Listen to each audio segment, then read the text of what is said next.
What's up everyone, it's Simplify Technology. If you want to change the language of your Threads account, here's how you can do it.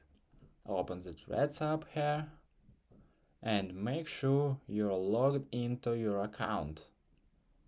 Once you're on the main home page, tap on your profile icon located at the bottom right. Next, tap on the two lines at the top right corner to access the settings menu.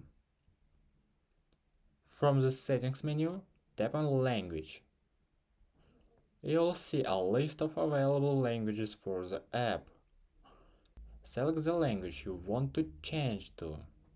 Once you made your selection, the language on your Threads application will be changed accordingly. It's a simple process to change the language on Threads. If you found this tutorial helpful, please consider subscribe to our channel and liking the video. See you later!